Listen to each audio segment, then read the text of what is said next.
Okay, well, welcome to our virtual coffee encounter. We have Chris Ege as my co-host, and we have Mary Pollak. And so, Mary, welcome to our Thank coffee. you. And Thank you. we all have I chose to bring my coffee cup today to be purple because Chris's favorite color is purple. And I know that you probably have teacups because you're from England, right, Mary? Yes, these are English teacups. Can we see how beautiful they are? Alex's auntie had this set. It's beautiful. It really She had the whole set. very nice.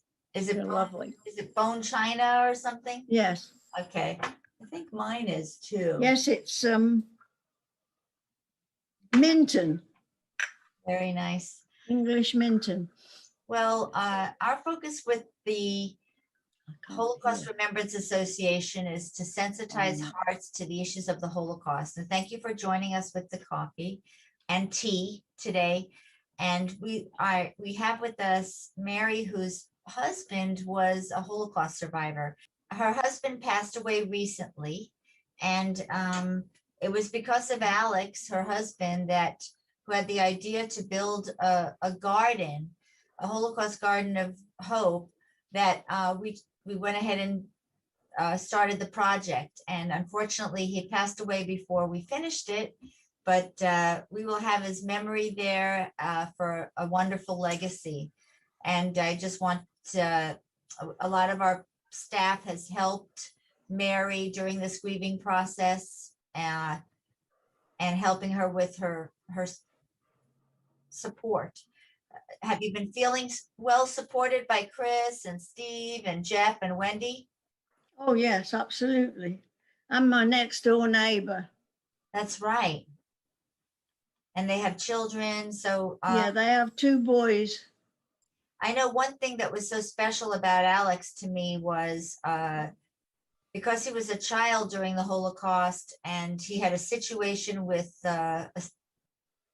running and with shoes that were in bad shape. I remember him telling me something about in South America or Central America where you were living at one time and you chose to help poor orphan children. That was in Costa Rica. Tell us a bit about that. Why you guys felt so strongly about helping them and buying them shoes. Well, he felt that he needed to give back because people had given him so much during the years. And so he took his retirement money and built a school because the children had to walk through quite long grass to the school. So then he bought them Wellington boots. I know I went to a local store here and bought 40 pairs of Wellington boots, various sizes. And then when they had the Wellington boots, they needed satchels to put their books in. So I bought 40 satchels, and when I went to visit him, he was working in Costa Rica at the time, we took the satchels to school. And there was one little boy, I forget, I think his name was Carlos, and he always wanted cookies. So I also had to take 3 or 4 packets of cookies to keep Carlos happy. So how long did you stay in Costa Rica, and you went there after you recently got married to Alex? No, that was his last job in 2006. He was working in Spain when we got married. And how old he told his boss that he was going to England to visit his family for Christmas. But actually, he was coming to England because we were going to get married. So then we were going to fly out of London Airport, but his Uncle Jack, who was very nice, took us to the airport, and the airport was fogged in. So Alex was very nervous. He said, I'm going to lose my job. I'm going to lose my job. And he said to me, you better go home, back home to your mother. And I said, no, no, we're married now. I'm coming with you. So we spent 3 days on the train going from London to Madrid. And then the local train, of course, down to, he was working in Spain. They were doing the engineering for a project they were building there. So tell me, when was the first time that Alex told you that his family was murdered during the Holocaust? Well, we'd been dating probably, I think, about 6 months.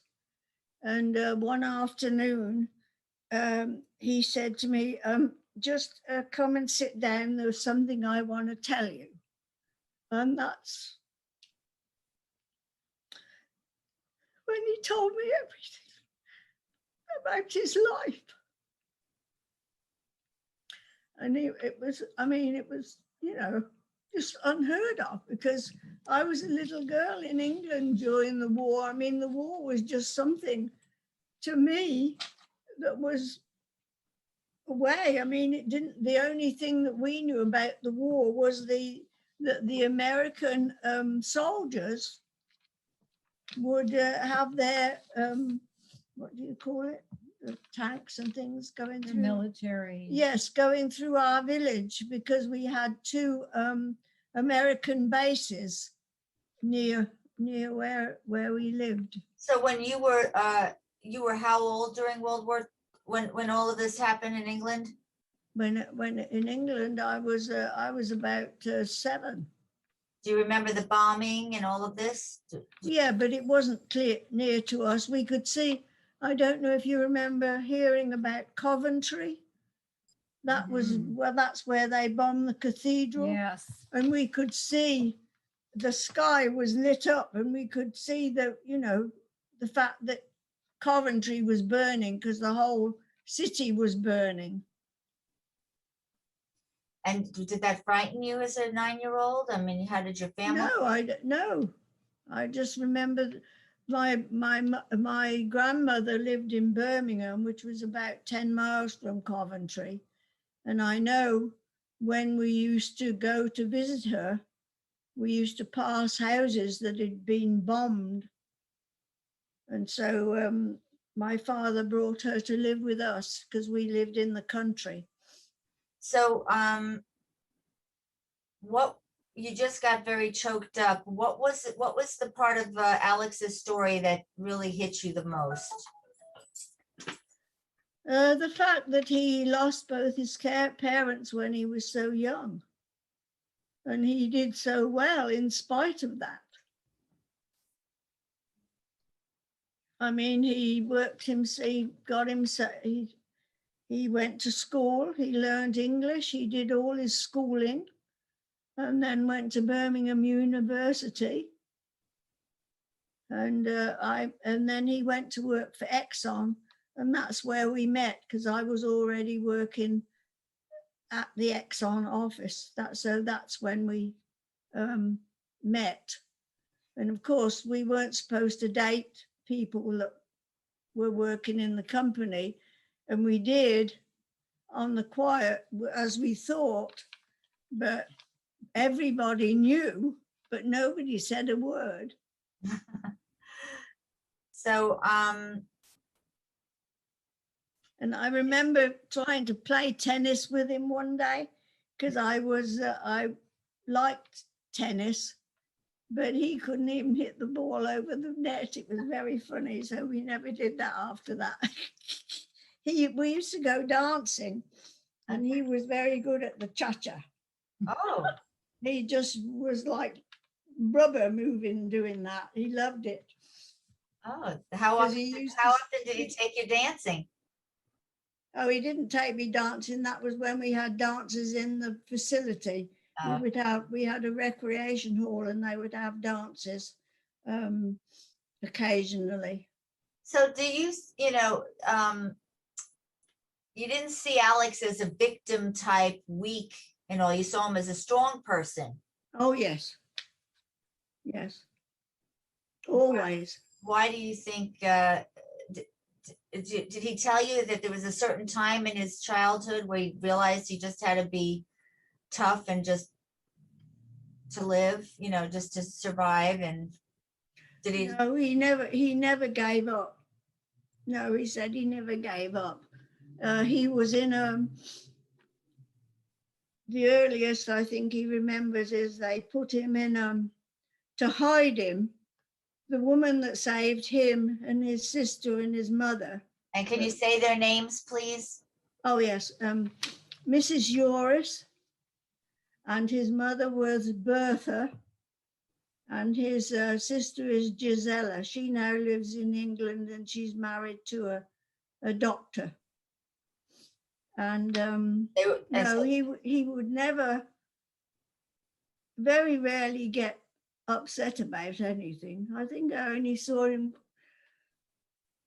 cry twice. Once when his uncle Jack died. Mm-hmm. And once when we were in Japan and we went to Hiroshima. And the little children were out sitting out in their schoolyard, eating their lunches. That upset him.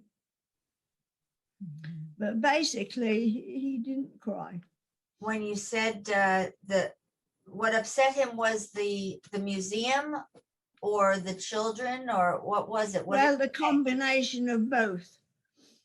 We went to Hiroshima and we saw the horrible things that happened to people. There, like there was little dresses and hair and everything from the people that were killed in Hiroshima.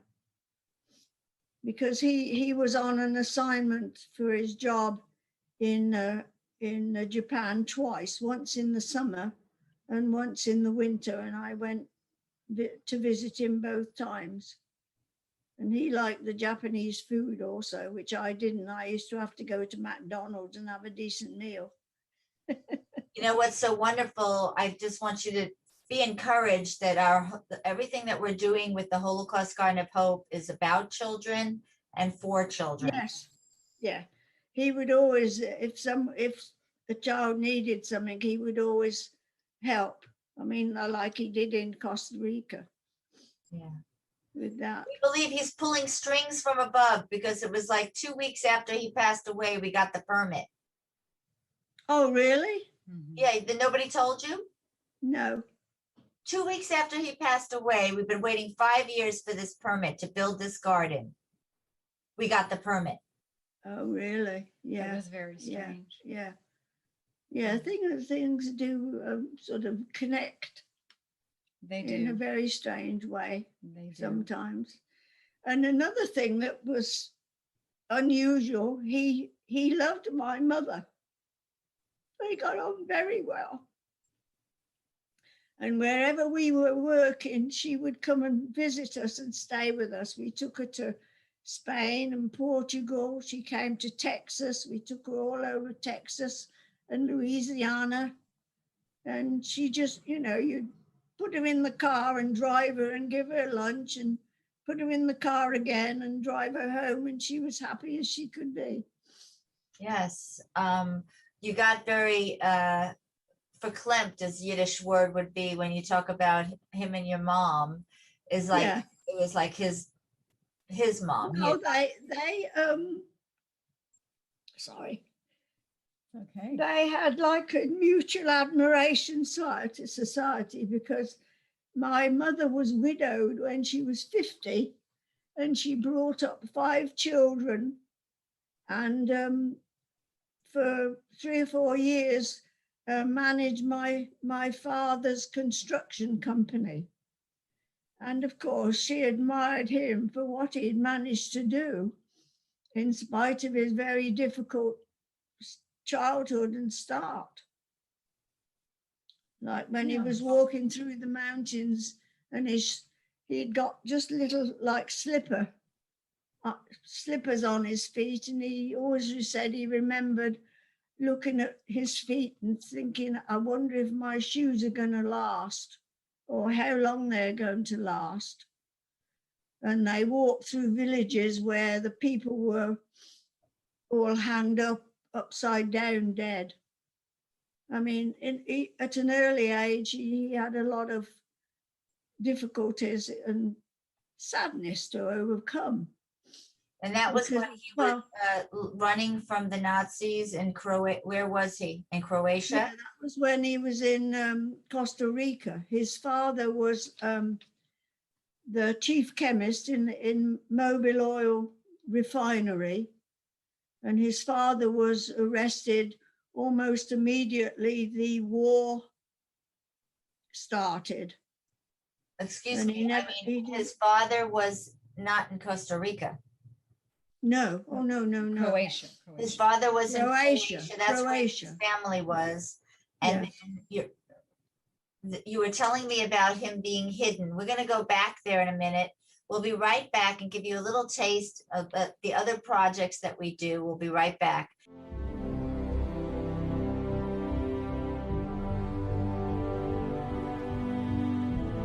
Touching hearts, expanding understanding, impacting actions. The vision of the Holocaust Remembrance Association is to see the world inspired to stand in solidarity against persecution, prejudice, and indifference. Discover, learn, and partner with the Holocaust Remembrance Association's many initiatives by visiting www.hra18.org. Come back for free refills and meet friends like these, whose stories will touch hearts, expand understanding, and impact actions. Share the link with friends. Discover Holocaust Remembrance Association's virtual and live events at www.hra18.org.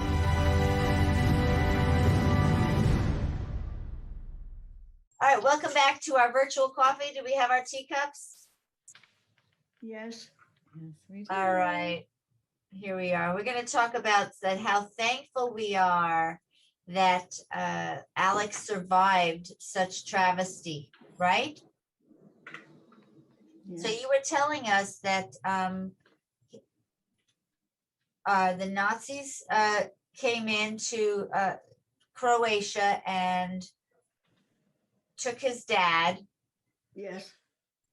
and then there was this rescuer woman who worked there who hid his mom and him and his sister. Yes. Correct? Mrs. Uris was the lady that rescued his mother and him and his sister, Gisela. And for many years, actually, I wrote to her in English and she would write to me in German. So we both had problems translating, but we got to know each other really quite well. And Mrs. Uris, I'm glad that happened. Tell me what she did to help Alex. well, she hid his mother and his sister, and eventually they, through some military man, but I don't know what relation he was, and they managed to get Gisela to England, where she lived with her grandparents. And Alex, he had to go to a orphanage to hide him, which was run by nuns, and he would grow tomatoes in the garden, and he could eat them. And he also used to pinch the cream off the top of the milk that was left for the nuns. So he, was always looking for good food. So that was in Croatia, Yes. but wasn't there a point where I heard you say earlier, he was running and there he saw dead people hanging and Yeah, that was in Croatia. So why did he leave the orphanage? How old was he when he was? No, this was before he went to the orphanage. This was when his mother was still alive, or when he still knew where his mother was. Okay. And her mistake, he always said, was she wanted to go back to Zagreb to see if their apartment was still there. And of course, as soon as she went back, the Germans picked her up and he didn't see her again. In fact, he doesn't know where or how she died. So it wasn't just the Germans, it was the fascists from Croatia. Yes, as well. They yes, were yes. very happy to help. Because they were with the partisans in the mountains, he and his mother and his sister. And she chose to go back and check out the apartment. And she wanted to go back to Zagreb. And he said he begged her not to go, but she said she needed to go. And of course, she went to Zagreb, and the Germans picked her up immediately because they knew about her being with the partisans. His mother must have been a very intelligent woman. She spoke about 5 languages. So what happened then? How did they know to keep, I mean, they were waiting in the forest, Alex and his sister? I mean, not his sister, Alex and who? Alex and his sister with the partisans, who were the communists? Yes, they were with the partisans. Okay, so the partisans were not necessarily Jewish, they were communists against the Nazis, right? And they were hiding in the forest? Yes, and she was working on the personal staff of Marshal Tito. She was? Because she spoke 5 languages. Okay. So they, the Germans, I suppose, obviously knew about her. She was a conspicuous person. Yes, yes. Wow. And his father was arrested at the Mobile refinery where he was the chief chemist. And he ended up in Jasenovac. Yes, it's a terrible. And Alex doesn't know how he died. When he went to Croatia once, I think it was in about 1997, and tried to find out.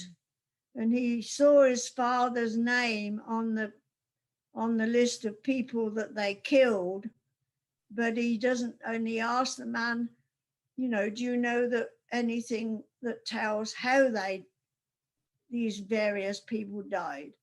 And the man told him no, but they were either shot or hanged or put into slavery, doing heavy brickwork and stuff. And that's all he knew about his father. And what was his dad's name? Kalman. What? Kalman Pollak. How do we spell that? Kalman. Say it again. Kalman. Kalman. So and he was evidently from a family that was reasonably educated for those days. right. So how long was Alex? First of all, he was 9 years old. How old was his sister when they were going through the forest with the partisans? Gizzy is about 3 years younger than he is. She was. But they, as I say, they managed to get Gizzy to England through some military person that they knew. Okay. So Yeah. Alex traveled from Croatia through the mountains to where? Well, he ended up on the island of Rab. And he was in a camp there. And Where they treated the Jews well there, the Italians. yes, right? yes. They And protected them. then he was somewhere on a boat, but I don't really remember about that with a lot, because he said he remembers throwing up over the side. You had to take a boat to Italy, or to get Rab as an island. Yes, Okay. yes. So all right. Well, Chris, do you have any things that you think that we need to talk to Mary? Yes, I had a few questions, but I also had a comment that had not struck me till just now.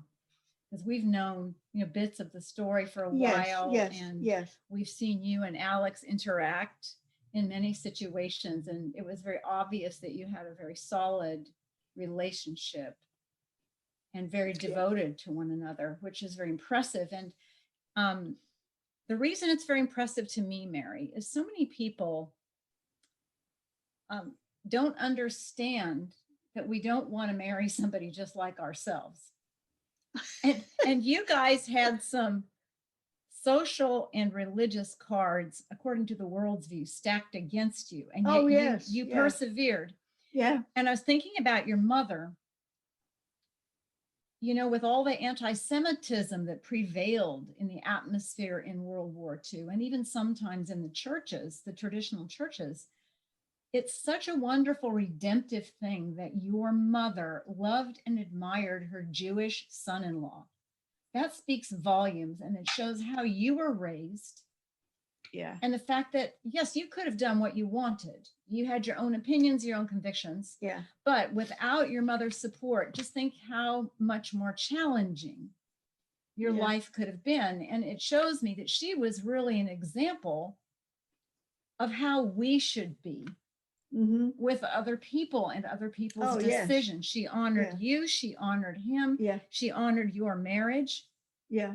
And that really was a redemptive thing for Jewish people as a whole, because of how she behaved, and also for Alex personally, whose mother and father had been murdered. Yeah. Well, actually, I really had never heard of Jewish people until I met Alex.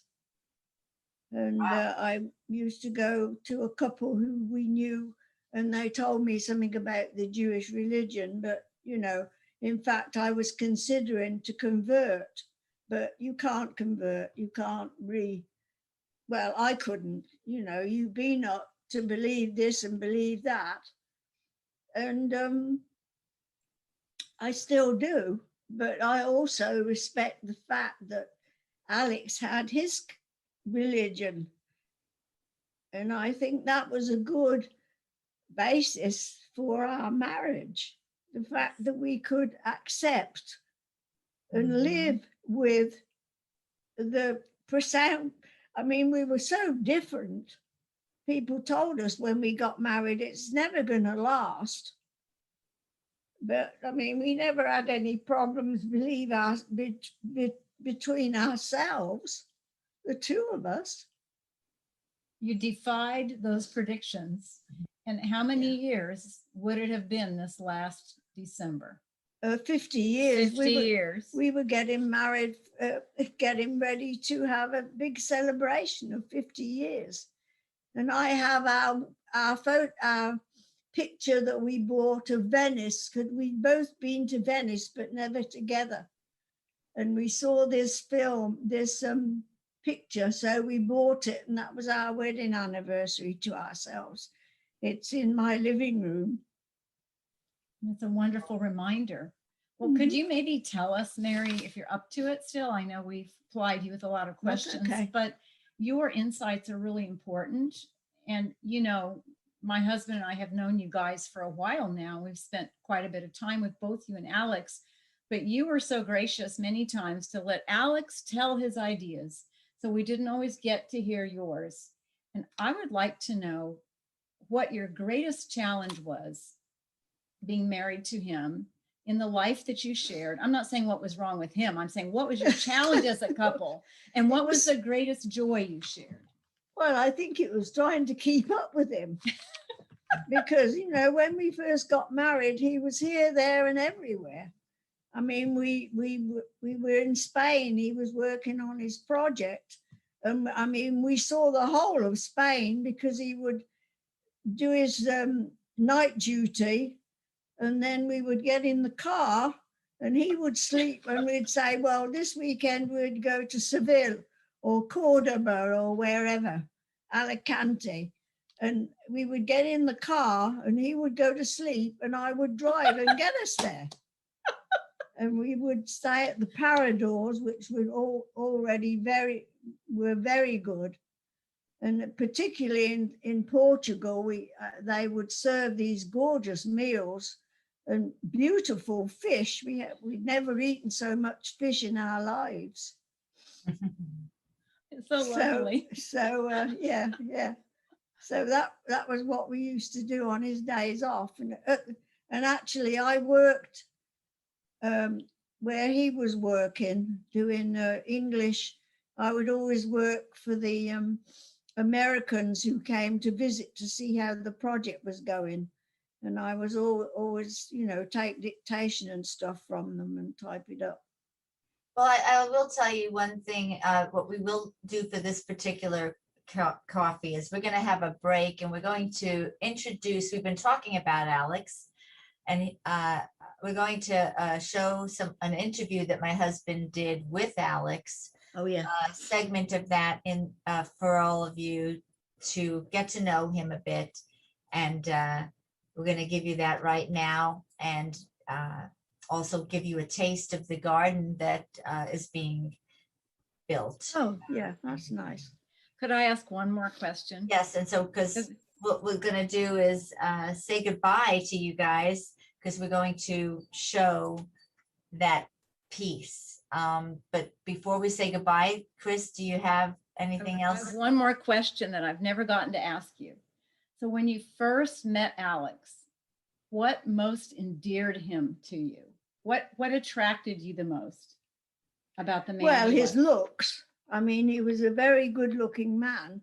And I think his accent, because he had a very, mid-European accent speaking English.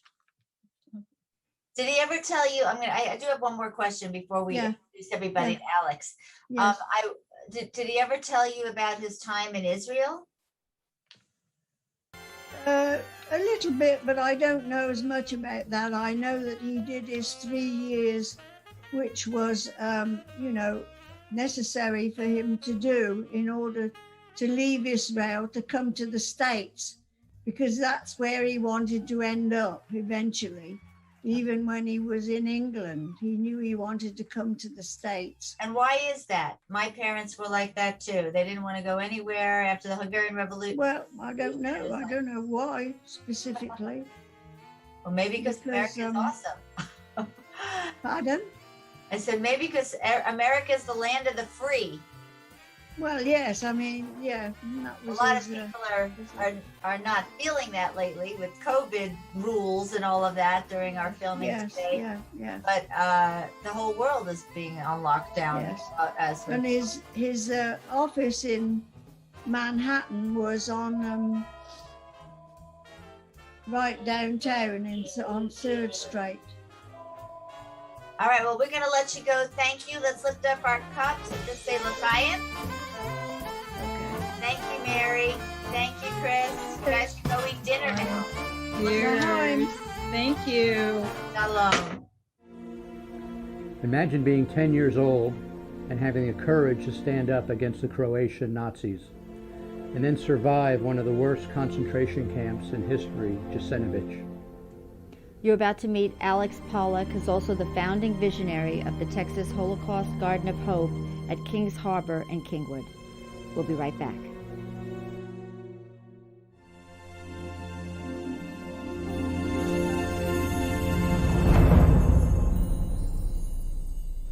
Alex Pollak, welcome to the crossover. Thank you. Glad to have you on. Alex, everyone has ups and downs in life. Yours were a lot more extreme. Let's start with just give us a little bit about your story, where you were born and early childhood prior to the Holocaust. I was born in Bosnia, which is part of Croatia, in a mobile oil refinery where my father was a chief chemist in 1933. And we had a normal life. We had an apartment within the refinery, and I had a happy childhood. I went to school. I started my life by speaking German, because my parents studied in Germany, and not Germany, but in Austria. I went to school, and then suddenly in 1941, the things changed drastically. How old were you then? 1941. 1941, I was 8 years old. And what happened?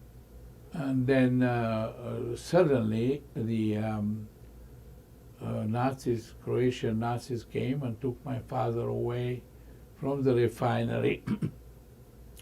My mother and my sister were hidden and taken care of by a lady from Austria, Denise Joris, who was our neighbor. And quite frankly, the important thing about it was, despite we had quite a few neighbors, only one, Mrs. Joris, and her husband, took care of us by changing our name and finding us an apartment outside the refinery. So your mother, your sister, and me you were taken away. were taken. Dad was taken away. So, okay. Did you No. think you were going to see him the next day? I mean, all of a sudden, in one day, he's taken Well, away. I must tell you a very unusual occurrence. My life really was also guided by the science, very unusual science. I had a dog, a black dog, and I saw the dog walking away from me. And then I realized at that time, at the age of 7 or 8, that my life is going to change. And I suddenly realized, and that was a guideline through my life, the science. Now, the interesting thing about my father was that he was one of the first prisoners taken to Jasenovac. And as I said, my family, my mother and me and my sister were taken care of by Mrs. Joris. So Dad was taken away. When that happened, your neighbor immediately helped you? Only one neighbor Right. out of 20. Okay. So the presence of the Croatians was already there, but now this was a new event, Exactly. taking people. The into problem camp. with that event was, even though I was a child, having a very normal, very happy life, is that nobody suspected the sudden occurrence of the events within days, hours. Was there a particular moment that created that change that you remember? Yes, the moment they took my father away, suddenly. Okay, but I mean And in the then- country, in the city in that time, what made them all of a No, sudden- just exactly. It's the fact that we were evicted from our home, or just with a suitcase, and our gratitude to Mrs. Joris, who saved our lives. So you were a normal child playing with a bunch of boys, and as I'm Yes. assuming typical kid. So when you played with these children, did they? Were they Jewish and also non-Jewish? No, they were not Jewish. And did it really matter that you were Jewish No, to a kid? no, You just played. yes. Did it change dramatically then afterwards, the way children? Well, the interesting thing is Interact. that I never had a childhood after that. I was on the run, I was in a concentration camp, I didn't go to school. So you were living now outside the city. Explain to us Yes. what that life was like there now. Well, we had a small apartment, and then we changed our name, and our residence around the refinery was a danger. So Mrs. Joris helped us to go to the Adriatic coast, which was in the control of the Italians and not the Croat Nazis. But despite the fact the paper were changed and we were taken to the camp on the island of Rab in 1942, which was a camp designed for the children and women.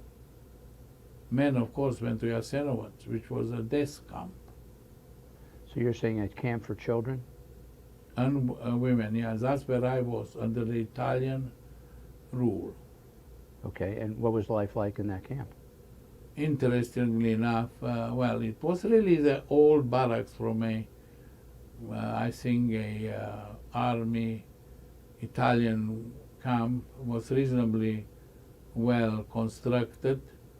The amount of food and health conditions were marginal, to the extent that in 1943, when the Allies conquered Italy and Italians capitulated, that I was so sick with malaria and undernourished that I was on point of dying. Other people died. I think 70% survived, 30% died in So 1 year. Alex, hold that thought right there. We're going to come back to that in a minute. We're going to take a break here. So stay tuned. We'll be back with Alex Pollak. We're going to learn more about Jasenovich and the child's concentration camp.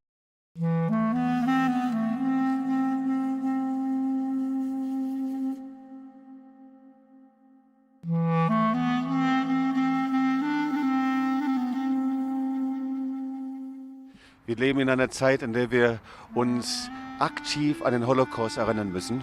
We are living at a time when we need to actively remember the Holocaust. Aber wenn wir nicht wissen, was der Holocaust war, der Tod von 6 Millionen Juden, die Verantwortung von Menschen, die geschwiegen haben, dann können wir nicht Verantwortung für die Zukunft nehmen. But unless we know what the Holocaust was, the deaths of 6 million people, we will never be able to take responsibility for the future. Wir erleben, wie der Antisemitismus in einer ungeheuren Art und Weise in Europa und auch in Amerika wieder explodiert. And we're currently seeing a tremendous explosion of anti-Semitism in America and in Europe again.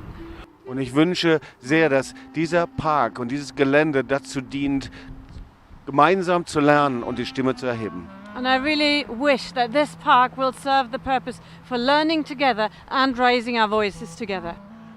During World War II, I was a young child, 7 years old, and my father and family were dislocated from our home.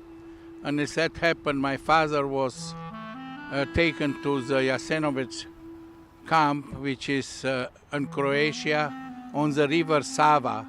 And I realized that after doing research with some friends, that this was a location and a duty of our people living here to remember and do something about the remembrance of over 700,000 people, of which there were 20,000 children.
Welcome back to the crossover. We're with Alex Pollak, and we're going to continue with the timeline of his story.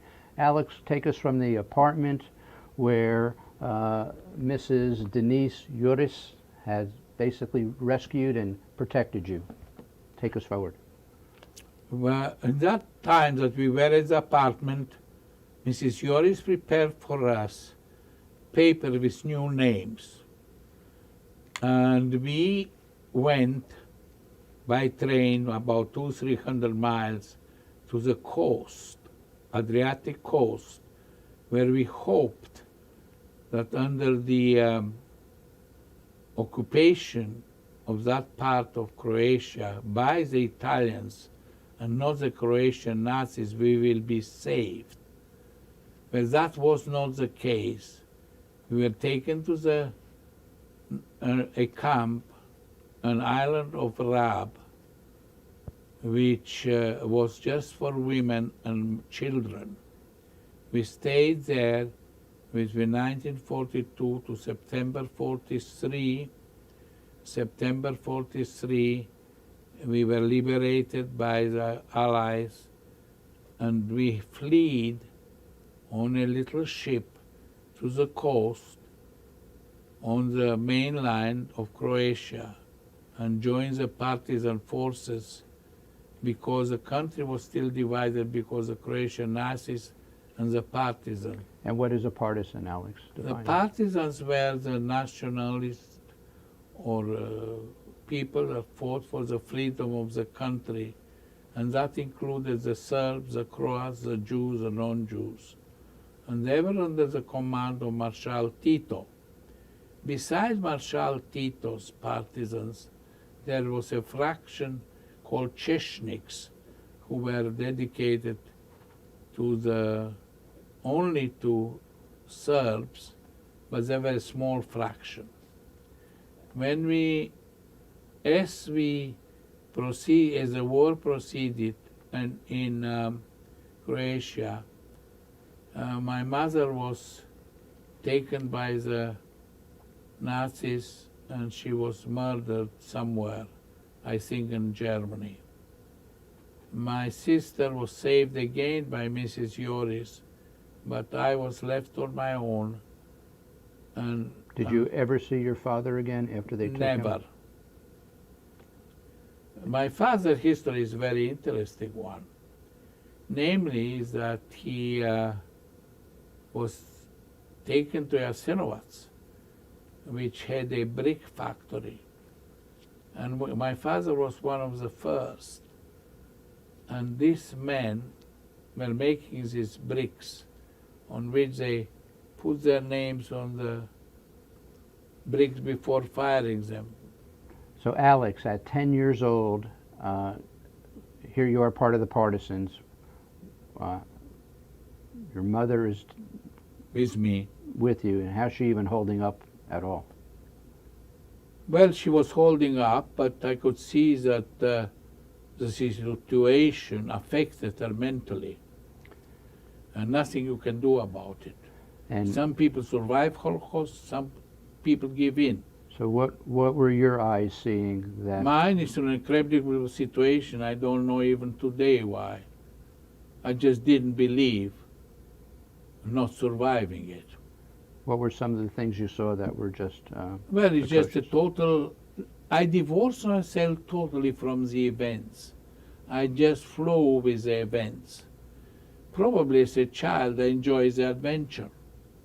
And it was an adventure for the simple reason that I would go with the partisans, which went to, and I remember distinctly, they went to destroy certain railroad lines, because that was the main line that went from Greece to Germany or west, on which the Panzer Division of Marshal Rommel. With the partisans at the time, and this is where my mother was, there were Americans and English special forces who actually did the demolition, set up the explosive. And I would go with them just for the hell of it. Anyway, I didn't know what else to do. And that was quite a thing. I saw movies about it, but it's nothing like the reality. What your wife said, and it's true, I remember it. When we came back and went to another mission, there were small villages all over Bosnia and that area were small villages that have been there for hundreds of years, maybe, with 100 people, children, wives, and so on. And this is what I never forget. When we went to another mission, next day, we saw the whole village, men, women, and children, hanged by the trees, beautiful trees. And I'll remember that. That was their revenge. And that was not only inhuman, it was beyond being inhuman. So Alex, we cannot even imagine what your eyes have seen. Incomprehensible that 100 people are just hung on trees and you're a 10-year-old witnessing this. One more example is, and it is part of my personality really is, during the war, during the partisans, of course, and I remember this distinctly, I didn't have normal shoes. Those shoes were made out of the leather of a goat. And I was working in 1943 winter on very bad terrain with stones and so on. And I suddenly realized my shoes are giving up. I looked at my shoes and I realized that was a lesson of a lifetime. I said to myself, okay, one thing is being sick out of the island of Rab and nearly dying. Failure of my shoes will be the end of me, because there was no shoes. There was nobody to repair them. And I really concentrated, and I said to myself, those shoes have to last for at least another few days till we get to a safe situation. And that is the secret of my survival. I don't look at my surrounding only with the immediate surrounding that could endanger my life or continuing to live. And that was a lesson of lifetime. And my success as a chemical engineer. Alex, let me go back there. How did you mentally survive? Because I looked at my shoes and I went very delicately, like a ballet dancer, to save my shoes and my life. Okay. That is unusual. So, yes, Alex, you are one of the few that were able to not only survive but fight. It's a whole difference than those who were just victims and survived. Correct. So bring us to modern times.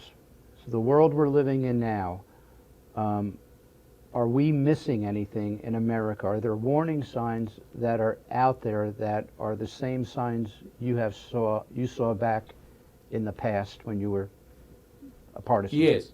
I'm very, very perturbed by these supremacists, white supremacists, the happening that came in Texas and in Ohio. Those are the signs of a great danger. Now this is even worse from what that I was through. These people have automatic weapons. These people can have access to nuclear bombs, and will be a new Holocaust if we are not careful. Nuclear Holocaust or armed Holocaust. So Alex, what legacy are you trying to leave as an 85-year-old right now before your time comes? 5 years ago, I was in Kingwood on Kings Harbor.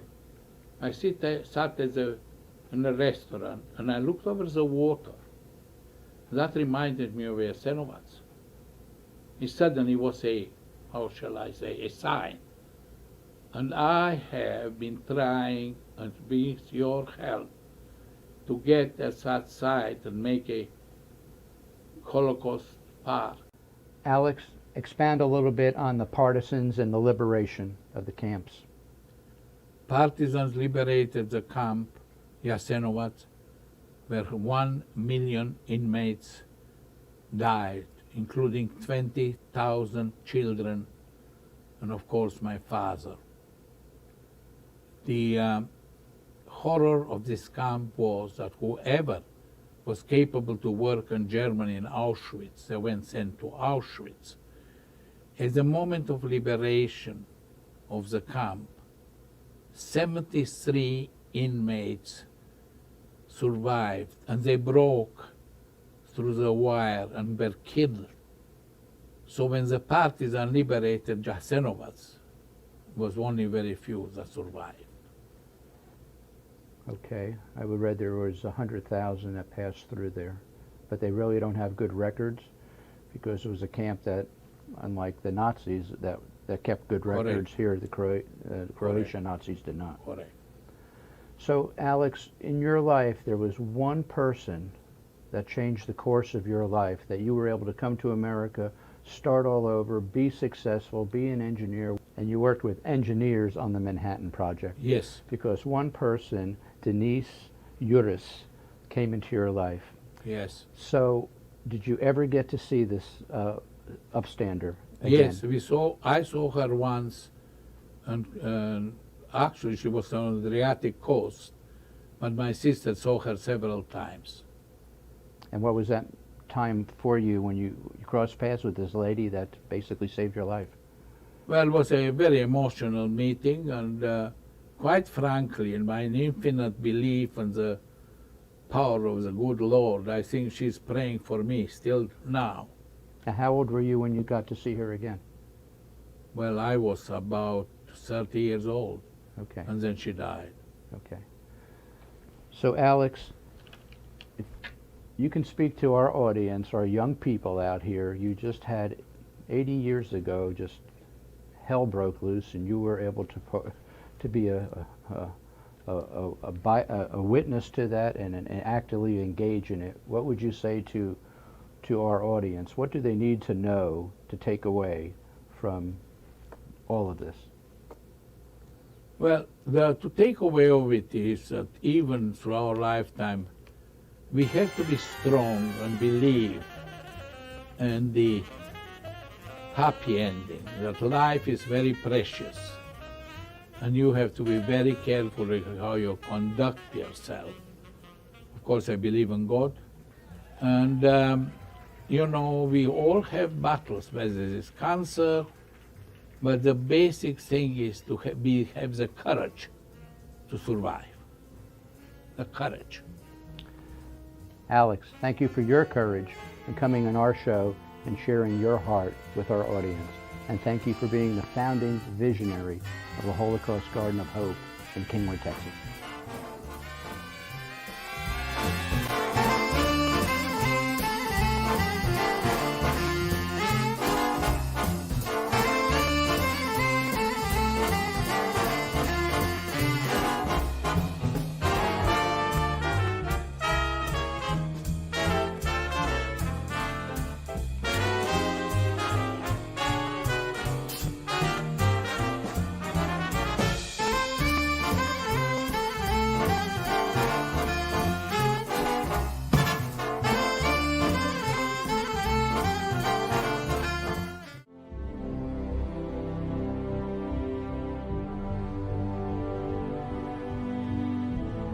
Touching hearts, expanding understanding, impacting actions. The vision of the Holocaust Remembrance Association is to see the world inspired to stand in solidarity against persecution, prejudice, and indifference. Discover, learn, and partner with the Holocaust Remembrance Association's many initiatives by visiting www.hra18.org. Come back for free refills and meet friends like these, whose stories will touch hearts, expand understanding, and impact actions. Share the link with friends. Discover Holocaust Remembrance Association's virtual and live events at www.hra18.org.